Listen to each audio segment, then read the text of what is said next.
ನಮಸ್ಕಾರ ಫ್ರೆಂಡ್ಸ್, ನೋಡಿ ಇಲ್ಲೊಂದು ಗಿಡ ತೋರಿಸ್ತಾ ಇದ್ದೀನಿ ನಾನು. ಇತ್ತೀಚಿನ ದಿವಸಗಳಲ್ಲಿ ಇದನ್ನು ಹೆಚ್ಚಾಗಿ ಬೆಳೆಸ್ತಾರೆ ಮನೆಗಳಲ್ಲಿ ಹೊರಗಡೆ ಇಟ್ಬಿಟ್ಟು. ಹಾಗೆ ನರ್ಸರಿಗಳಲ್ಲಿ ಹೆಚ್ಚಾಗಿ ಗಿಡಗಳು ಸಿಗ್ತಾ ಹೋಗ್ತವೆ. ನೋಡಿ ಈ ಥರ ಇದೆ. ಇದು ಏನು ಗಿಡ ಅಂತ ಹೇಳಿಬಿಟ್ಟು ಕಮೆಂಟ್ ಮಾಡಿ, ಹಾಗೆ ವಿಡಿಯೋನ ಶೇರ್ ಮಾಡಿ, ಹಾಗೆ ನನ್ನ ಪೇಜ್ನ ಫಾಲೋ ಮಾಡಿ. ನೋಡಿ ಇದರ ಎಲೆಗಳು ನೋಡಿರಿ ಈ ಥರ ಇರ್ತವೆ. ಇದರ ಬುಡ ನೋಡೋದಕ್ಕೆ ದೊಡ್ಡ ಮರದ ರೀತಿಯಲ್ಲಿ ಕಾಣಿಸುತ್ತೆ.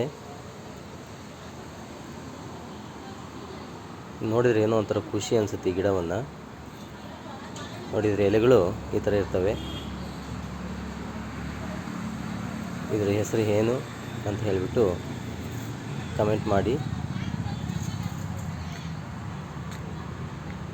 ಆದಷ್ಟು ಈ ವಿಡಿಯೋನ ನಿಮ್ಮ ಫ್ರೆಂಡ್ಸ್ಗೆಲ್ಲ ಶೇರ್ ಮಾಡಿ.